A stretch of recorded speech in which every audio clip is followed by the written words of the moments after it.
Shalom, shalom encore ce soir. Merci. Merci pour cette vidéo encore aujourd'hui. Merci pour tous ceux qui vont m'écouter. Et merci surtout de mettre la parole de Dieu en pratique au nom de Jésus. Amen. Je viens ici bénir le peuple d'Israël. Ça, c'est ma prière de ce soir. Je dis merci à Dieu pour ces nations. Ces nations qui est un modèle pour toute la population de la terre.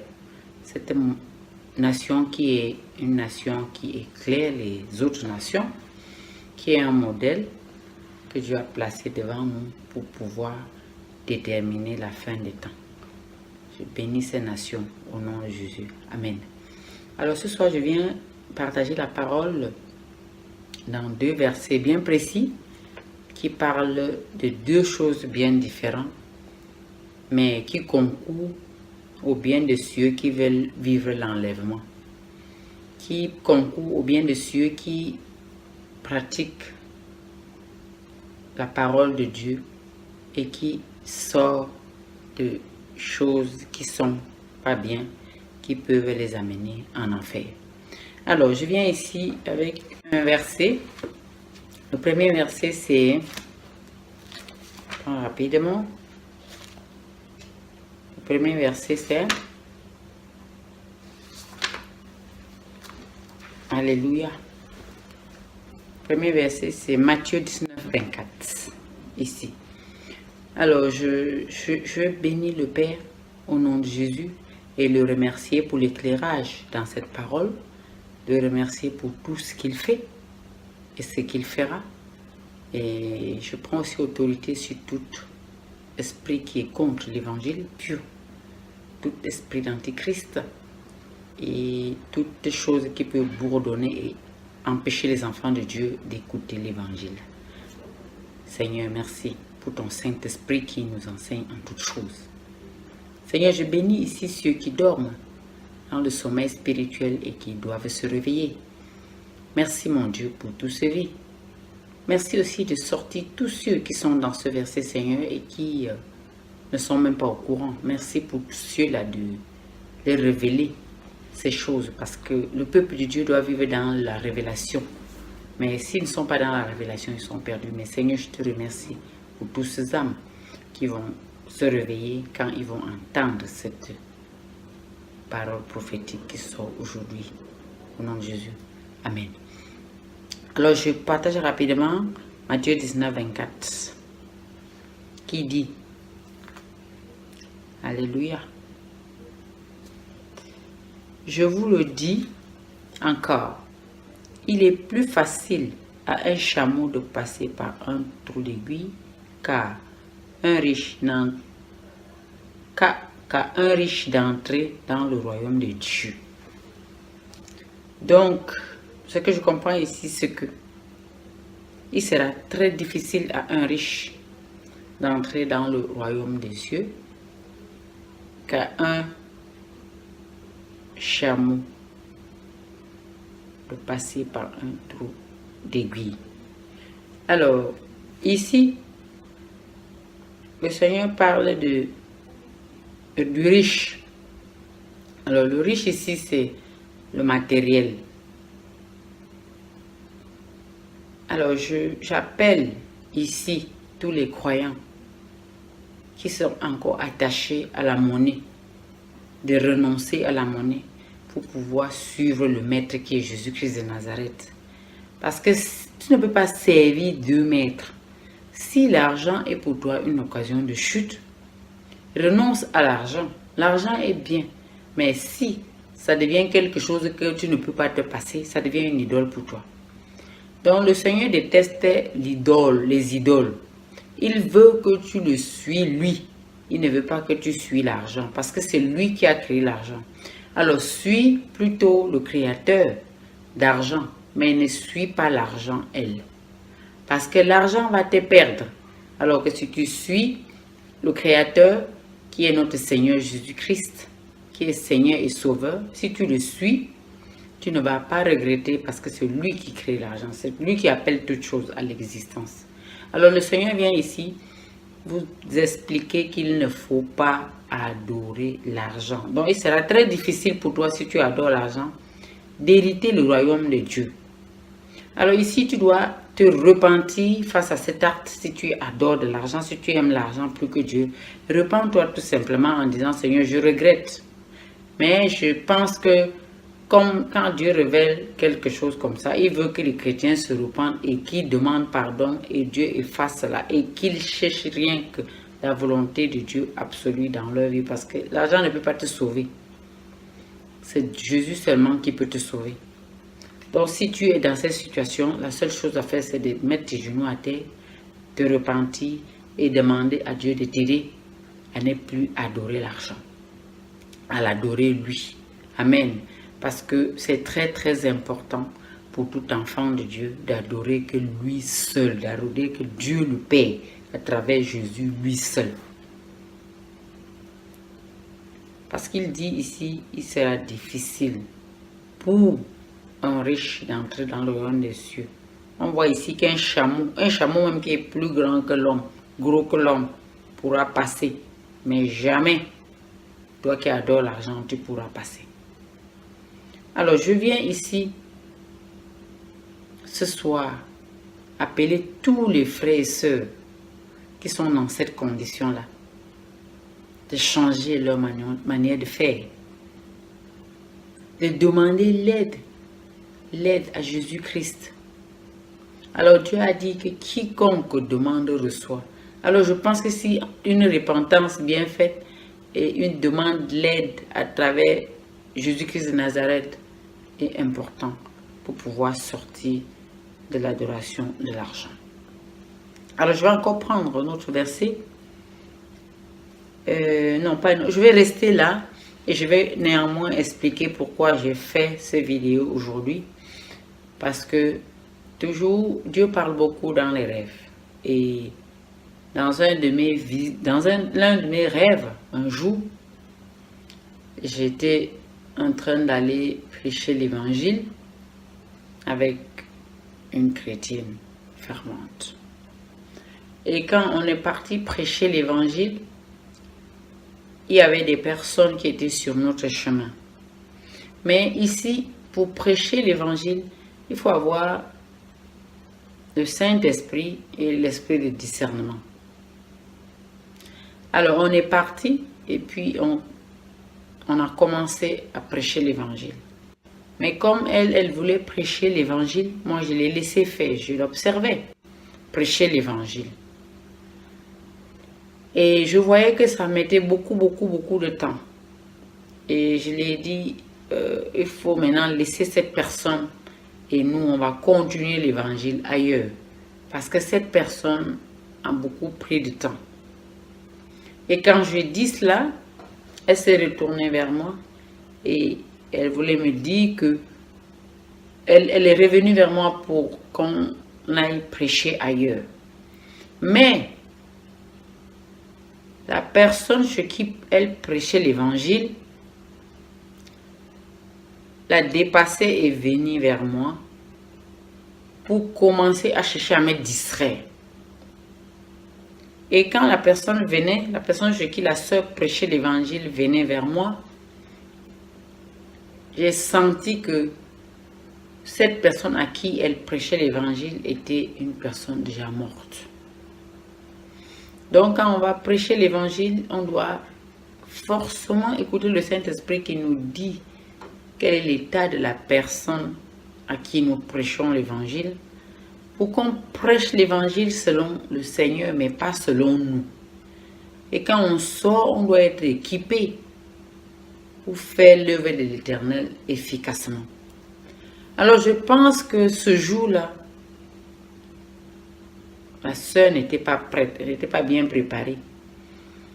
Mais néanmoins, comme toute chose concourt au bien de ceux qui aiment l'Éternel, dans cette rêve, celle chez qui la sœur prêchait l'évangile l'a dévancée pour venir vers moi, me distrait aussi.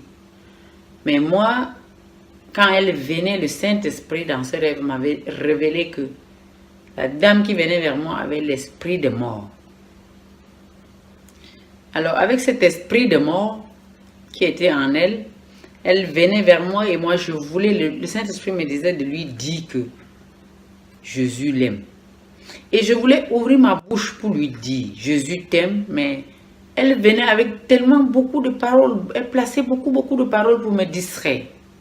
Mais néanmoins, j'ai capté que le Saint-Esprit voulait me dire qu'elle a l'esprit de mort. En même temps, quand elle voulait, je voulais lui faire un bisou pour lui dire Jésus t'aime. Mais elle n'a pas voulu m'écouter. Et quand elle s'est rendue compte que je savais qu'elle avait l'esprit de mort, que c'était la mort qui était là, elle s'est mise à courir pour fuir. Donc, faisons très attention parce qu'il y a beaucoup de distractions. Beaucoup de distractions. Et il faut toujours s'arranger à vraiment être dans la vérité absolue. Néanmoins, si tu ne peux pas être dans la vérité absolue, demande à Dieu de t'aider pour que tu marches dans la vérité. Amen.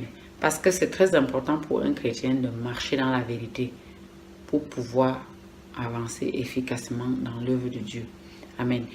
Et puis la sœur, entre parenthèses, le chrétien, l'autre chrétien qu'on prêchait l'évangile, elle a fui parce qu'elle a su que je connaissais son jeu.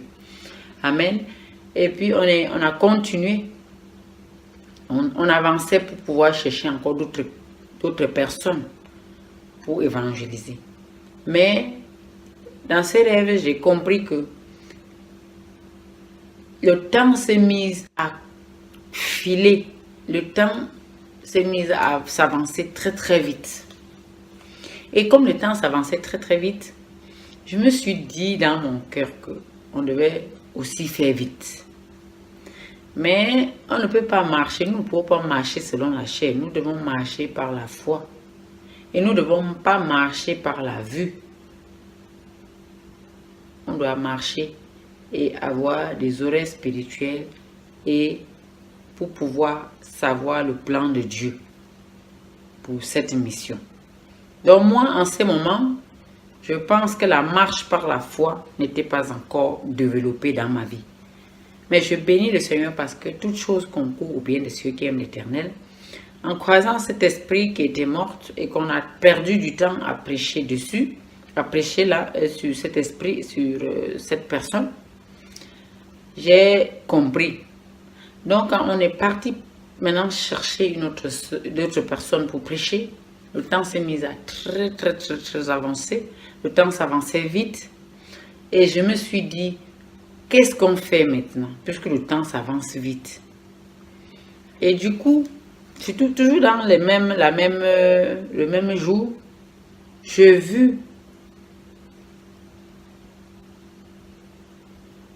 c'est comme il y avait un grand tremblement de terre. Et tout le monde courait à vive allure. Et moi aussi, j'ai commencé à courir, mais sans savoir pourquoi je cours. Mais dans mon cœur, je sentais, parce que quand je courais, je posais des questions intérieurement au Saint-Esprit. Et le Saint-Esprit me dira, il faut courir plus vite. Et j'ai vu beaucoup de gens courir très vite. Alors, courir très vite, je me suis aussi mise à courir vite. Et quand je courais, la sœur avec laquelle moi j'évangélisais au début, avant comme on était à deux, on courait ensemble. On courait ensemble. On courait ensemble. On courait ensemble à vive allure. Parce que c'était chaud. Je ne comprenais pas ce qui se passait, mais il fallait juste courir. Et je courais, et je courais, et je courais avec la sœur. À un moment donné, il y a eu comme la terre s'est divisée. La terre s'est divisée. Il y avait donc un trou entre moi et la sœur. Et quand la terre s'est divisée, je me suis tournée pour dire à la sœur, pour l'encourager de venir avec moi. Et quand je lui disais de venir avec moi, j'ai vu la terre, il y a le trou que le tremblement de terre a laissé, qui nous a divisés. Alors je courais vers la montagne et elle est restée de l'autre côté. Et je disais dans les rêves, donne-moi la main. Donne-moi la main, je vais t'aider pour traverser. Mais dans le rêve, je vois la sœur, elle avait un sac. Un sac. Et ce sac, il y avait beaucoup de lingots d'or dedans. Et je lançais un coup d'œil, je voyais les lingots d'or. Moi, je lui disais, laisse l'argent là, laisse ton sac, viens avec moi. Et le sac a plaqué la sœur par terre. La sœur ne pouvait plus bouger à cause de ce sac. Alors, je viens ici exhorter le peuple de Dieu d'éviter la richesse matérielle. L'argent est bien, ne me comprenez pas mal. L'argent est bien, mais il ne faut pas que ça devienne trop pour toi. Il ne faut pas que ça devienne une idole pour toi. Voilà d'où la sœur est restée par terre avec le sac plaqué. Donc, j'appelle tous les chrétiens et les chrétiennes à vivre avec l'argent, oui, mais pas à considérer l'argent plus que le Seigneur, le Créateur. Parce que c'est Dieu qui a créé l'argent. Donc, si tu es chrétien, tu dois toujours regarder à Dieu. Et Dieu a dit, cherche premièrement le royaume des cieux et le reste te sera donné. Alors, si tu cherches Dieu de tout ton cœur, de toute ton âme, tu auras toujours l'argent. Mais ne t'attache pas à l'argent. Voilà d'où elle ne pouvait plus courir parce que les lingots d'or étaient pleins dans le sac. Et comme c'était son idole à elle, elle ne pouvait plus bouger. Amen. Alors, toujours dans le même rêve, il y a eu encore un autre événement. Quand ça s'est passé comme ça, j'ai dû abandonner la sœur. J'ai couru pour sauver ma vie. Mais dans le même rêve, il y a eu encore un autre événement qui se passait.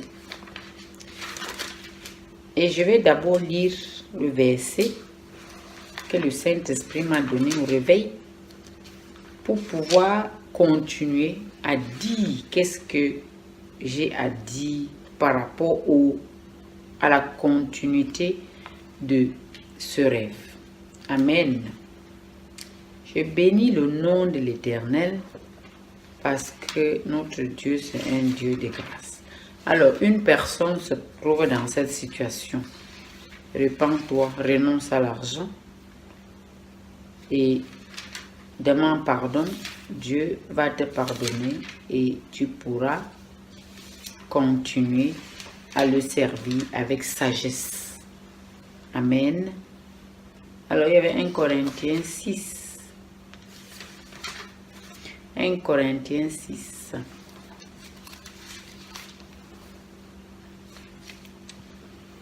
Corinthiens 6.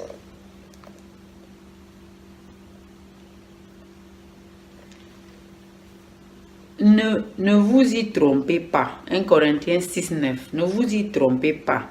Ni ceux qui vivent dans l'immoralité sexuelle, ni les idolâtres, ni les adultères, ni les travestis, ni les homosexuels. Je lis aussi le 10. Ni les voleurs, ni les hommes toujours désireux à posséder plus, ni les ivrognes, ni les calomniateurs, ni les exploiteurs n'hériteront le royaume de Dieu. Amen. Alors ici, il s'agissait dans la deuxième partie du rêve des adultères. Il y avait les adultères et les gens qui vivaient dans l'immoralité sexuelle. Et il y avait aussi les impudiques. Donc il y avait 3 catégories. Mais ce qui m'a plus marqué, c'était les impudiques.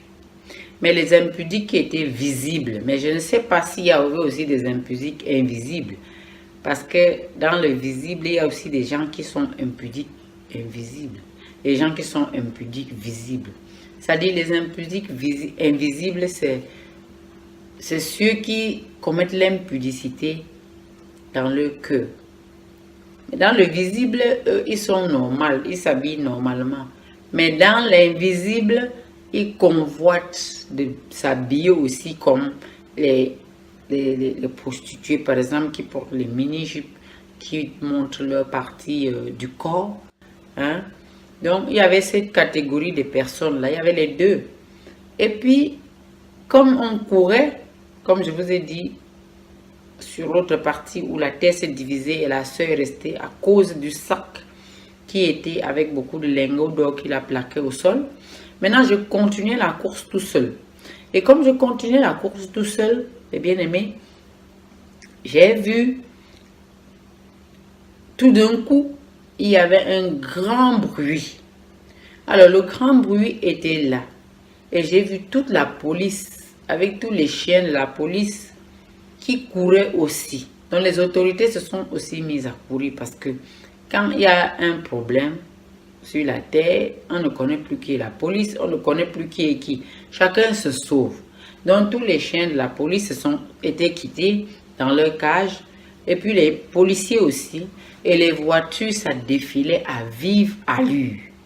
Mais mes amis, comme je vous dis, on ne connaît plus qui est l'autorité, on ne connaît plus qui est colonel, on ne connaît plus qui est président. C'était sauver qui peut. Tout le monde courait dans la même direction. Et tout d'un coup, je voyais des femmes qui étaient habillées en mini-jupe. Et les femmes aussi qui avaient laissé leur poitrine dehors, au point où on voyait leur poitrine. Quand on voyait dans leur poitrine, quand elles s'avançaient, elles couraient pour pouvoir échapper à ce qui se passait derrière. Elles se faisaient attraper par des personnes très géantes. Et ces personnes très géantes les violaient là sur place. Donc si ces personnes te trouvaient, ces géants te trouvaient avec tes parties, tes seins par exemple dehors, qui se voient même seulement un peu, et t'arrêtaient et te violaient sur place. Et la police courait et les chiens couraient. Tu as beau supplier pour que la police t'aide. La police était désolée parce que la police aussi cherchait à fuir. La police aussi cherchait à se sauver. Les chiens, même que d'habitude, s'il y a un problème, les chiens interviennent. Les chiens couraient même plus que nous, les êtres humains, pour se sauver aussi. Donc, c'est pour vous dire que, mes amis, il ne faut pas s'amuser. Les impudiques, les personnes qui montrent leur partie de corps dehors, les gens qui portent les mini-jupes,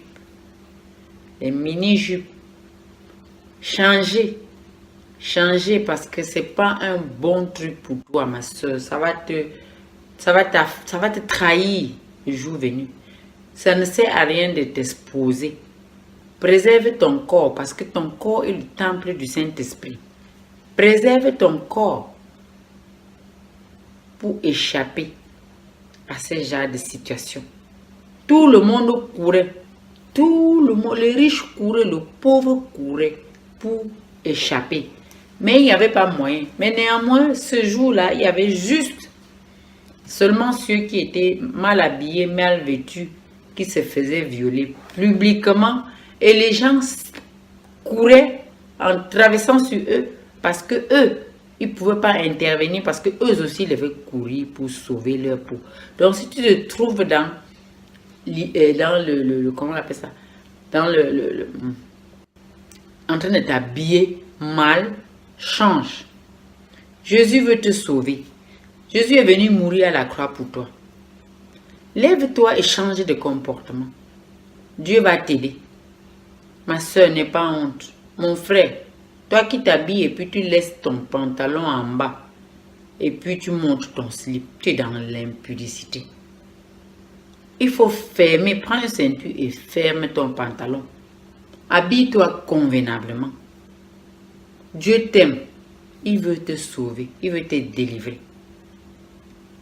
Si tu n'arrives pas à le faire, crie à Jésus. Jésus qui sauve, Jésus qui délivre. Il peut te délivrer de ça. Le nom de Jésus, c'est un nom qui délivre, qui fait que les démons partent en vitesse. Alors, répands-toi. Crie au Seigneur Jésus de toute ton âme et de toutes tes forces. Il va te délivrer.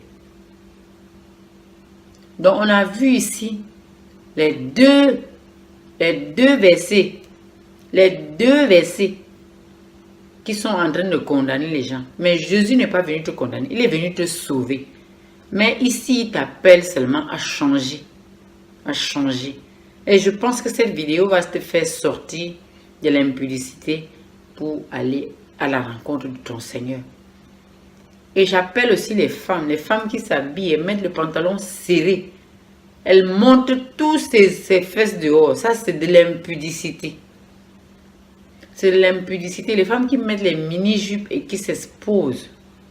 Changeons. Changeons. Tu peux encore changer. Si moi j'ai changé, tu peux aussi changer. Alors je viens ici te bénir, toi qui as écouté ce message et qui as décidé de changer. Et que Dieu, à travers le Saint-Esprit, t'aide à choisir ta garde-robe. Chaque fois que tu veux faire le shopping, fais appel au Saint-Esprit pour t'aider à faire le choix de tes habits. Ça va t'aider. Ne néglige plus ton corps. Ton corps est le temple du Saint-Esprit. Protège-toi pour ne pas être un impudique, ni visible ou invisible. Parce que les impudiques visibles et invisibles. Donc, fais tout pour sortir de cette situation-là. Que Dieu te bénisse au nom puissant de Jésus. Amen.